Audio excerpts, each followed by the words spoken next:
दोस्तों नमस्कार, स्वागत है आप सभी का द जीएसआईक्यू के इस ऑनलाइन प्लेटफॉर्म पर। आज के इस एपिसोड में हम भारतीय संविधान के अनुच्छेद 1 और अनुसूची 1 को समझेंगे। मसलन यह जानेंगे कि हमारे देश के दो नाम क्यों हैं, हमारे देश की राज पद्धति यूनियन टाइप की ही क्यों है, फेडरेशन टाइप की क्यों नहीं है। उसके बाद हम समझेंगे कि आखिर क्यों कहा जाता है कि भारत विनाशी राज्यों का अविनाशी संघ होगा। और इसमें यह समझेंगे कि भारत के क्षेत्र कौन कौन से होते हैं, मीन्स राज्यों का क्षेत्र क्या होता है, संघ क्षेत्र क्या होता है, और लिखी ही गई बात है कि ऐसे क्षेत्र जिन्हें कभी भविष्य में भारत में शामिल किया जाएगा, इसका मतलब क्या होता है। सबसे पहले समझते हैं अनुच्छेद 1 की बात या प्रोविजन क्या लिखा हुआ है। अनुच्छेद 1 कहता है भारत भारत अर्थात इंडिया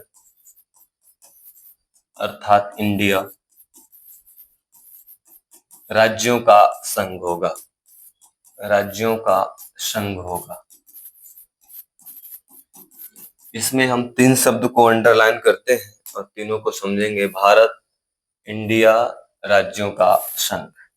सबसे पहले समझते हैं कि हमारे देश के दो नाम क्यों।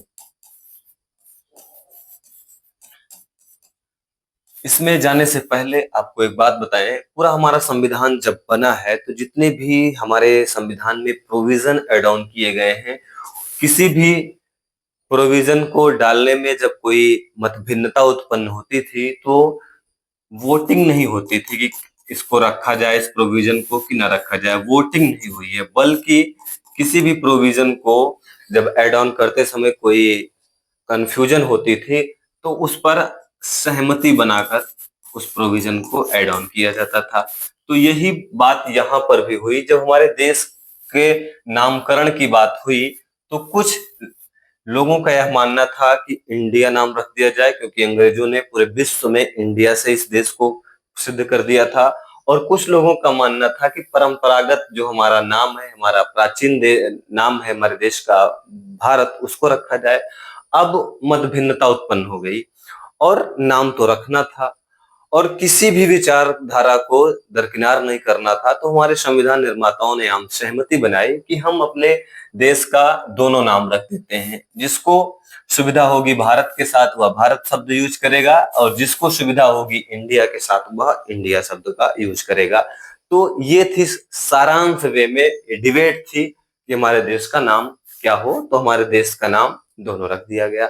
अब दूसरी बात इसमें समझते हैं कि हमारे यहाँ जो राज पद्धति है वह किस प्रकार की है। क्या राज पद्धति मीन्स पॉलिटी।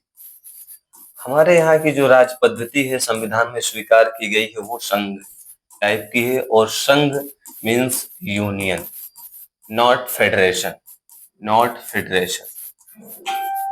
समझेंगे दोनों के अर्थ को और फिर क्यों इसको रखा गया उसको समझेंगे। पहले संघ का मतलब समझते हैं, या फिर ये समझ लेते हैं कि संघ शब्द या संघ टाइप की पॉलिटी को क्यों अडॉप्ट किया गया। तो संघ टाइप की जो पॉलिटी होती है वहां पर जो संघ का जन्म होता है वह किसी समझौते का परिणाम नहीं होता है। क्या किसी समझौते का परिणाम नहीं होता? क्या समझौते का परिणाम नहीं होता? मीन्स जो संघ का जन्म हुआ है उस संघ के जन्म को राज्यों ने समझौता करके जन्म नहीं दिया है। ये बात क्लियर हो गई। और दूसरी संघ की अच्छी बात यह है, जो यूनियन टाइप की पॉलिटी होती है उसकी यह है कि यहाँ से राज्य बाहर नहीं निकल सकते, नहीं निकल सकते। मीन्स यह हुआ कि यूनियन टाइप की पॉलिटी में संघ का जन्म राज्य नहीं करते, बल्कि राज्यों का जन्म कौन देता है? राज्यों को जन्म कौन देता है? संघ। संघ अपनी प्रशासनिक सुविधा की दृष्टि से राज्यों को जन्म देता है।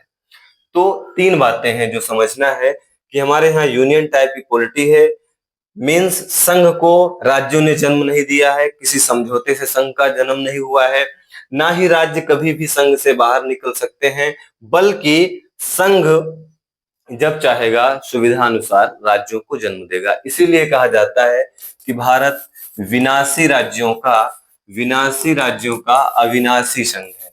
इसका मतलब ये हुआ कि राज्यों का विनाश हो सकता है, और विनाश का मतलब उनका नाम बदला जा सकता है, उनके क्षेत्र को बदला जा सकता है, उनकी सीमाओं में परिवर्तन किया जा सकता है, ये हुआ। और अविनाशी संघ का मतलब क्या हुआ कि जो हमारा संघ है वो उसमें कभी तोड़ फोड़ नहीं हो सकता, उससे कोई राज्य बाहर नहीं निकल सकते। तो ये हुआ विनाशी राज्यों के अविनाशी संघ का मतलब। मीन्स कभी भी कोई राज्य सिसीड नहीं कर सकता, बाहर नहीं निकल सकता, किससे? संघ से। इसीलिए कहा जाता है भारत विनाशी राज्यों का अविनाशी संघ है। और हम यही समझ लेते हैं federation. Federation federation federation type की पॉलिटी में क्या होता है कि राज्य समझौते से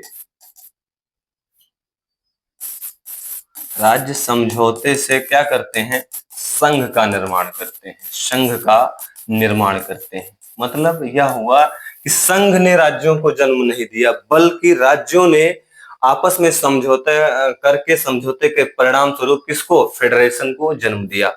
अब जब राज्य संघ का जन्म दे रहे हैं तो जाहिर सी बात है कुछ शर्तों के आधार पर संघ से राज्य बाहर निकल सकते हैं। तो कॉमन डिफरेंस यह है यूनियन और फेडरेशन के बीच की यूनियन से राज्य बाहर नहीं निकल सकते, बल्कि फेडरेशन से राज्य बाहर निकल सकते हैं। अब नेक्स्ट बात हम समझते हैं भारत के क्षेत्र का। भारत के क्षेत्र भारत के क्षेत्र तो अनुच्छेद 1 के तहत इसका 3 तरीके से डिवीजन किया गया है। पहला डिवीजन है संघ क्षेत्र। संघ क्षेत्र दूसरा है भारत के क्षेत्र, और तीसरा है ऐसे क्षेत्र जिन्हें भविष्य में अर्जित किया जाएगा। तीनों बातों को समझते हैं। संघ क्षेत्र कहीं पर लिखा है, इसका मतलब यह हुआ इसमें केवल सामान्य राज्य आएंगे। क्या? सामान्य राज्य। हमारे यहाँ 2 तरीके के राज्यों की श्रेणी है। 1956 में जो 4 प्रकार की श्रेणी थी ए, बी, सी और डी, इसको समाप्त कर दिया गया था। उसके स्थान पर केवल सामान्य राज्य और संघ शासित प्रदेशों को रखा गया था। तो संघ क्षेत्र की बात होगी तो इसका मतलब ये हुआ कि यहाँ पर बात हो रही है केवल राज्यों की, यूनियन टेरिटरीज की नहीं। जब बात होगी भारत के क्षेत्र की तो यहाँ पर सामान्य राज्य भी आएंगे। क्या? सामान्य राज्य भी आएंगे, संघ शासित प्रदेश भी आएंगे, मीन्स यूटीज भी आएंगे, और ऐसे क्षेत्र भी आएंगे जिन्हें भविष्य में कभी भारत का हिस्सा बनाया जाएगा। जैसे सिक्किम को भारत का हिस्सा बनाया गया, गोवा को हिस्सा बनाया गया, दादरा नगर हवेली को बनाया गया। और तीसरी बात इसमें जो समझनी है वो यह है भविष्य के अर्जित क्षेत्र। इसका मतलब ये हुआ कि ऐसे क्षेत्र जो एट प्रेजेंट पार्ट नहीं है हमारी टेरिटरी का, लेकिन भारत सरकार एक संप्रभु शक्ति रखती है, वह संधि करके, समझौता करके, लीज पर या उपहार स्वरूप किसी क्षेत्र को अपने क्षेत्र में शामिल कर सके। तो ऐसे क्षेत्रों को कहाँ रखा जाएगा? भविष्य के अर्जित क्षेत्रों में।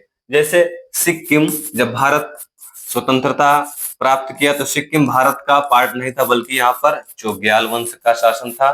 तो चोग्याल वंश के शासन से लोग त्रस्त हो गए, तो वहां की जनता ने भारत के साथ अपने को मिलाने के लिए प्रपोजल दिया, और भारत सरकार ने सिक्किम को अपने क्षेत्र का हिस्सा बना लिया, अपना क्षेत्र बना लिया। इसी तरीके से दादरा नगर हवेली भारत का नहीं था, बाद में इसको भारत का पार्ट बनाया गया। गोवा नहीं था, इसको क्या किया गया? भारत का पार्ट बनाया गया। और इसी तरीके से दमनदीप भी नहीं था, तो दमनदीप को भी भारत के टेरिटरी का पार्ट बनाया है। तो अनुच्छेद 1 आई थिंक आपको समझ में आया होगा। और अब समझ लेते हैं अनुसूची 1।